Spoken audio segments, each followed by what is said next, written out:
Bom, então nesse vídeo eu quero fazer com vocês dois exemplos resolvidos. Eu vou fazer o número 2 e o número 3. Vou deixar o número 1 para vocês tentarem. Tá? São exemplos que estão no livro, é na página 29. Então vamos lá, começando pelo número 2. Determinar no eixo OX um ponto P que seja equidistante dos pontos A e B. Então vamos lá, a ideia seria o seguinte: no eixo OX, o eixo OX é o eixo X, né? É uma outra denominação que a gente usa para falar do eixo das abscissas. Quer determinar nesse eixo aqui um ponto P cuja distância até o ponto A e até o ponto B seja a mesma coisa. Tá? Vamos dar uma olhada geometricamente, isso eu vou fazer no GeoGebra. Vamos pensar assim, ó. Deixa eu pegar aqui o GeoGebra, está aqui. O ponto A, que ele pede ali pra gente, o ponto A ele é menos 1 e menos 2. Então o ponto A estaria aqui, ó, menos 1 e menos 2. Aqui está o ponto A. E o ponto B é 5 e menos 4. 5 e menos 4 está aqui. Aqui está o ponto B. O que ele quer é a gente determinar um ponto P no eixo OX que tenha cuja distância de A até B seja a mesma coisa. Então o ponto P ele vai estar aqui, em cima do eixo OX. Eu vou renomear aqui esse ponto C para ponto P. Tá? Vamos fazer dele de outra cor também, para destacar ele, que é este ponto P aqui que a gente está procurando. Então a pergunta em que lugar este P aqui deveria estar sobre o eixo OX, de modo que a distância de A até P e a distância de B até P seja a mesma coisa. Tá? Observe que se o ponto P estiver por aqui assim, por exemplo, a distância do ponto P até o ponto A é muito menor do que a distância do ponto P até o ponto B, né? Isso eu visualmente olhando, né? Assim, geometricamente olhando, né? Se eu pegar para cá, por exemplo, mais ou menos por aqui assim, parece que a distância de B até P é menor do que a distância de A até B. Então a gente imagina que o ponto P ele deveria estar mais ou menos nessa região aqui assim, por aqui, tá? Então eu não sei exatamente quais são as coordenadas do ponto P, né? Eu vou fazer isso algebricamente. Agora, como é que a gente pode trabalhar com essa ideia de distância, né? A gente poderia pensar o seguinte, olha, eu quero que a distância do ponto A até o ponto P seja igual à distância do ponto B até o ponto P. Então eu poderia pensar como sendo esses dois vetores aqui, o vetor AP, o vetor BP, e obrigar que o módulo deles, né, tenha a mesma unidade, né? Então, vamos pensar isso fazendo com a fórmula da distância que a gente viu no vídeo anterior. Uma característica, observem que independente de onde eu mexo aqui esse ponto P, mexer ele para cá, para a esquerda, mexer para a direita, tá? Notem que as coordenadas dele é sempre um número real e o y dele é sempre igual a zero. Né? Isso ocorre porque a gente está no eixo AX, né? Então está aqui em cima do eixo, então o y sempre tem que ser igual a zero. Certo? Então vamos lá, vamos voltar para cá. Então vamos pensar o seguinte, para que o P seja equidistante dos pontos A e B, o que tem que acontecer é isso aqui. A distância do ponto A até o ponto P tem que ser igual à distância do ponto B até o ponto P. Né? Isso aí é equivalente a dizer isso, ó, que o módulo do vetor AP tem que ser igual ao módulo do vetor BP. Então, duas formas para fazer. Eu vou trabalhar com uma fórmula da distância, tá bom? Vocês, se quiserem mexer aqui com o módulo, podem mexer também. Muito bem. O ponto P, que a gente quer descobrir, é um número real, que a gente não sabe quanto é que vai ser. É isso que a gente tem que descobrir. E o y dele certamente é zero. Tá? Então, essa informação aqui a gente sabe por causa disso aqui. Ó. Ele está no eixo OX. Está em OX, está em cima do eixo OX. Né? Então a gente já sabe que a segunda coordenada, a segunda componente é zero. Então o que eu vou fazer é o seguinte, eu quero que essas coisas sejam iguais, eu vou calcular primeiro isso aqui, eu vou chamar isso aqui de 1, tá? E depois eu vou calcular isso aqui, e vou colocar as duas como sendo iguais e vamos ver o que acontece. Então resolvendo aqui a primeira, eu quero que a distância do ponto A até o ponto P seja igual à distância do ponto B até o ponto P. Então calculando essa distância aqui, de A a P, pela fórmula que nós vimos no vídeo anterior, eu uso essa fórmula. Né? Então, o ponto A está aqui, ó. Este aqui é o ponto A, então vamos trabalhar com ele. Então, ficaria assim, raiz quadrada de. Então, ficaria x1 menos essa primeira coordenada do A, que é menos 1, né? Então, ficaria assim, x1 menos o menos 1. Já vou trocar, preste atenção. x1 menos o menos 1 fica mais 1. Tá? Elevado ao quadrado. Mais. Agora, 0, que é a segunda componente do P, 0 menos a segunda coordenada do A. Então, vai ficar 0 menos o menos 2. Então, vai ficar 0 mais 2. Elevado ao quadrado. Assim. Tudo isso em raiz, pela fórmula. E aí vai ficar, então, raiz quadrada. Aqui vai ficar, se a gente quiser abrir isso aqui como produto notável, né, vai ficar assim, x1 ao quadrado, mais 2 vezes x1, mais 1. Né? Primeiro ao quadrado, mais 2 vezes o primeiro pelo segundo, mais o segundo ao quadrado, mais, e aqui vai ficar 0 mais 2 dá 2, eleva na 2 dá 4. Assim, e a gente pode até juntar, vou fazer aqui embaixo, ó. Então vai ficar assim, x1 ao quadrado, mais 2x1, e aqui vai ficar 1 mais 4 dá 5. Assim. Bom, ok, simplificamos o máximo que tem. Guarda essa informação aqui e vamos mexer agora com esse lado. Segundo lado aqui. Então vai ficar a distância de B até P. Sim. Então seria. Agora a gente tem que olhar para este ponto que está aqui, ó, ponto B. Então vai ficar x1, que é a coordenada x do ponto P, menos a primeira coordenada do B, que é 5. Então vai ficar x1 menos 5 elevado ao quadrado, mais, agora 0, menos a segunda coordenada do B, que é menos 4. Vai ficar 0 menos menos 4, vai ficar 0 mais 4, elevado ao quadrado. Assim. Então vai ficar... aqui já pode abrir, né, produto notável, então vai ficar x1 ao quadrado, menos 10x1, mais 25, mais, aqui vai ficar, então, 4 na 2 vai dar 16. Mais 16. Assim. E aí, só juntando isso, vai ficar assim, x1 ao quadrado, menos 10x1, e aqui vai ficar 25 mais 16, aqui vai dar, então, mais 41, né? 41. Muito bem. Bom, eu quero que essas duas distâncias sejam iguais, né? Quero que essas duas distâncias sejam iguais. Então, colocando isso aqui, ó, como eu quero que a distância de A até P seja igual à distância de B até P, então, o que eu tenho que ter é isso aqui. Esta raiz tem que ser igual a esta raiz. Assim. Agora a gente vai resolver isso, né?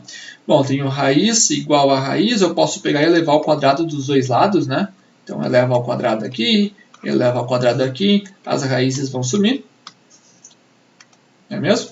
E aí vai sobrar simplesmente isso, ó, x1 ao quadrado mais 2x1 mais 5, igual a x1 ao quadrado menos 10x1 mais 41. E aí eu posso cortar este x1 com este x1.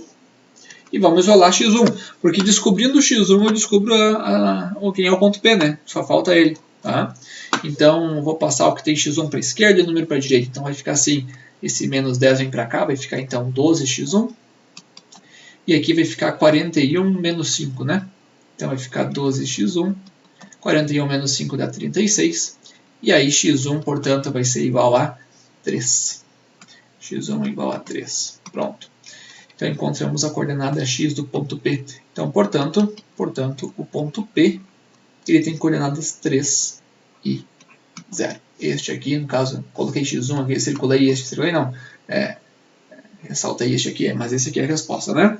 É o ponto P. Isso aqui que precisava. Né?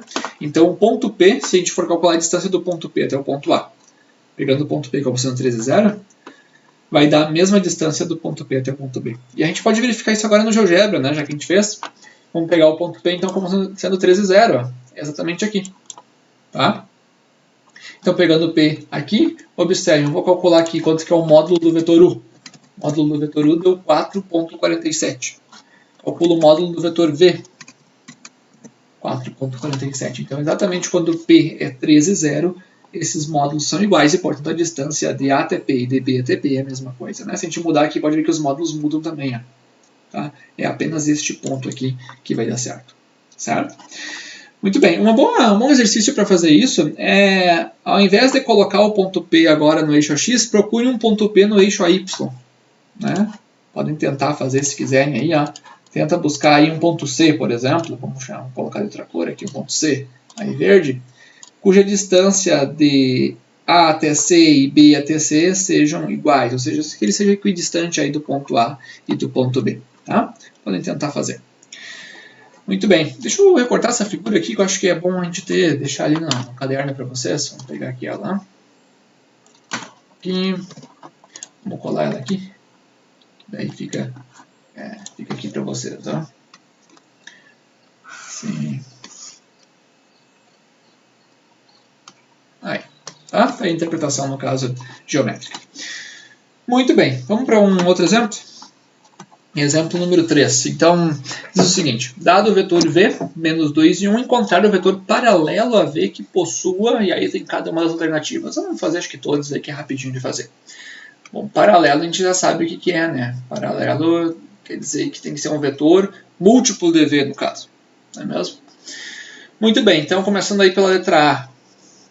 É para a gente encontrar um vetor paralelo a v, que tenha o mesmo sentido de v e 3 vezes o módulo de v. Bom, isso aqui ficou fácil. Eu vou chamar de vetor u, tá? Então eu poderia encontrar um vetor assim, vetor u. Olha, se ele tem que ter o mesmo sentido de v, então tem que ser algum número positivo vezes v, né? Como o módulo tem que ser 3 vezes o módulo de v, então tu vai fazer 3 vezes v. Pronto, então vai ficar assim, 3 vezes o vetor v é menos 2 e 1. Então, o vetor u aí que a gente está procurando vai ser menos 6 e 3, né? Pronto, acabou. Esse aqui foi fácil. O vetor u ele tem o mesmo sentido de v e ele é 3 vezes o módulo de v. Né? A gente pode até fazer a conta, quer dizer, calcula quanto que é o módulo de v, calcula quanto é o módulo aqui deste u. E vocês vão ver que vai dar 3 vezes o módulo de v. Uma forma de confirmar isso é assim, ó. Módulo de u é a mesma coisa que módulo de 3v. A gente já sabe que isso aqui é módulo de 3 vezes módulo de v, né? Ou seja, 3 vezes o módulo de v. Acabou. Tá? Então, o vetor u, no caso, a resposta é essa aqui. Este aqui é o vetor que a gente está procurando. Menos 6 e 3. Muito bem, letra B. Então, encontrar um vetor que tenha sentido contrário ao dv, sentido contrário, e a metade do módulo dv. Bom, se é sentido contrário, vou chamar de u também. Se é sentido contrário, então esse u aqui tem que ser algum número negativo vezes v, porque daí vai inverter o sentido, né? Então tem que ser menos alguma coisa vezes o vetor v. Só que é metade do módulo, né? Então metade do módulo tem que ser 1/2. Então se a gente for procurar, vai ficar 1/2 vezes o vetor v, que é menos 2 e 1. E aí fazendo as continhas aqui, vai ficar assim, menos 1/2 vezes menos 2. Aqui vai dar então 1 positivo. E menos 1/2 vezes 1 vai dar menos 1/2. Assim, pronto. Então este vetor aqui, ele tem a metade do módulo dv e o sentido dele é contrário ao dv. Vocês podem tudo testar isso, tá? Fazer os módulos para ver que isso realmente está dando certo. Se quiserem, podem colocar no GeoGebra os vetores aqui que a gente está encontrando e o vetor v e verificar que está dando certo. Muito bem. Letra C. O mesmo sentido de v e módulo 4. Bom, aqui começa a mudar um pouco a coisa. É o mesmo sentido de v e o módulo agora desse vetor tem que ser 4. Não é 4 vezes o módulo de v. O módulo tem que ser igual a 4 unidades de comprimento. Então vamos pensar o seguinte, vamos começar assim, ó. O vetor u, ele tem que ter o mesmo sentido de v. Então tu sabe que tu vai ter que multiplicar esse vetor u por algum número, vezes o vetor v. Né? A questão é que o módulo deste vetor u aqui tem que ser igual a 4. Né? E repito, não é 4 vezes v. Né? Não é 4 vezes v. Bom, o que acontece? Vamos calcular quanto é o módulo de v primeiro, só para a gente ter uma ideia, tá? Olha só, se eu pegar e calcular o módulo de v, o vetor v ele é menos 2 e 1. Então, se eu fosse calcular o módulo dele, ficaria assim, ó. Menos 2 ao quadrado, mais 1 ao quadrado. Isso aqui pela fórmula do módulo que eu mostrei para vocês. Aqui vai ficar então 4 mais 1, 5. Então vai ficar o módulo de v é 5. Tá? Muito bem. No caso aqui na letra A, a gente encontrou este aqui, se a gente fosse calcular, ele seria 3 vezes a raiz de 5. O 3 vezes o módulo de v. Este aqui seria metade da raiz de 5. né? Agora eu quero este u aqui que tenha módulo igual a 4. Nossa primeira tentativa é a gente colocar A4 aqui, né? Mas o que acontece? Se eu colocar 4 aqui, o módulo de u, ele iria ficar assim, módulo de 4 vezes v, que vai ficar 4 vezes o módulo de v, que é 4 vezes raiz de 5. Né? Então quer dizer que se tu colocar um número aqui como sendo 4, o módulo de u não vai dar 4. O módulo de 1 vai dar 4 vezes raiz de 5. E não é isso que a gente quer, né? Ele quer exatamente o módulo igual a 4. E aí vem a pergunta, então, qual tem que ser o número que eu tenho que multiplicar o vetor v para que este u aqui tenha exatamente módulo igual a 4? Bom, observe que se ao invés de multiplicar por 4, eu tivesse multiplicado aqui por 4 sobre raiz de 5, assim, quando eu chegasse aqui no final dessa conta, eu iria cortar esse raiz de 5 que é igual a 4, né? Não é mesmo? Ou seja, portanto, o u ele deveria ser 4 dividido por raiz de 5 vezes o módulo, vezes v, né? Este vetor aqui, se a gente for fazer o módulo dele, quando tu aplicar o módulo aqui e aqui, tu vai ficar com 4 vezes raiz de 5 vezes módulo dv, que é a raiz de 5. Ele vai ficar 4, corta os raiz de 5 vai dar exatamente 4. Tá? Quem quer esse vetor, vai ficar assim, 4 sobre raiz de 5. O vetor v ele é menos 2 e 1, vai ficar menos 2 e 1. E aí, fazendo essa conta, então vai ficar assim, 4 raiz de 5 vezes menos 2 vai dar menos 8 raiz de 5. E 4 raiz de 5 vezes 1 vai dar 4 raiz de 5. Sobre raiz de 5. Então, este aqui é o vetor. Se a gente calcular o módulo deste vetor u aqui, vocês vão ver que vai dar exatamente igual a 4. Tá? E vocês podem testar isso. Vou deixar para vocês fazerem. Agora, antes de ir para a letra D, que é muito parecida com a letra C, o que a gente realmente fez aqui, né? Quando eu fiz isso aqui, ó, pegar o u e escrever como sendo 4 vezes raiz de 5, 4 dividido por raiz de 5 vezes v, na verdade, esse raiz de 5 aqui, ele é módulo de v, né? E eu poderia enxergar essa expressão que eu acabei de escrever como sendo isso aqui, ó. V dividido pelo seu próprio módulo, né? Vamos dar uma olhada para essa expressão aqui. Eu tenho assim, V dividido pelo módulo de V. Não é a primeira vez que a gente vê essa expressão. Né? Vocês lembram o que é isso? Isso aqui é versor, né? O modo como a gente calcula versor. Esse vetor aqui, V dividido por módulo de V, vamos dar um nome para ele. Vamos chamar esse vetor aí de... Deixa eu puxar essa seta aqui. Deixa eu apagar essa seta aqui que está me atrapalhando. Sim. Este vetor aqui, eu vou chamar de U', tá? Vetor U'. Ele é o versor de V, né? Ele é o versor de V. Versor de V é aquele vetor que tem a mesma direção, o mesmo sentido de V e é unitário. E é claro que ele é unitário porque está pegando o vetor e dividindo pelo seu comprimento, né? Se tu calcular esse módulo aqui, vai dar exatamente igual a 1. Então, quer dizer, no final das contas, o que a gente fez aqui foi assim, pegar o U e fazer 4, que é quanto a gente queria da unidade dele, dividido pelo módulo de V vezes V. Ou seja, estou pegando 4 e multiplicando pelo versor de V, né? Porque isso aqui vai acabar dando igual a 1. Quando tu fizer o 4 vezes 1, vai dar 4. Certo? Muito bem. Vamos para a letra D, que é muito parecida. A letra D. Então, encontrar um vetor que tenha sentido contrário ao dv e módulo 2. Olha só, aqui é mesmo sentido dv e módulo 4. Aqui é sentido contrário ao dv e módulo 2. Então, a gente já pode imaginar o seguinte. Se é sentido contrário, coloca menos. Ele é em sentido contrário ao dv. Então, vai ter que ser algum número menos algum número vezes v, né? Como tem que ser módulo 2, então tu vai colocar 2 dividido pelo módulo dv, que é raiz de 5, né? Pela mesma justificativa que eu dei ali na letra C. Então vai ficar menos 2 dividido por raiz de 5. E aí se eu fizer essa conta, vai ficar menos 2 raiz de 5, que multiplica V. O V é menos 2 e 1. E aí vai ficar então assim, que vai ficar 4 dividido por raiz de 5 e menos 2 dividido por raiz de 5. Assim, né? Tá feito, então. Então tá aí feitos dois exemplos, né? O 2 e o 3, vocês podem refazer eles, olhar aqui para uma interpretação geométrica e tentem fazer também o número 1. Tá?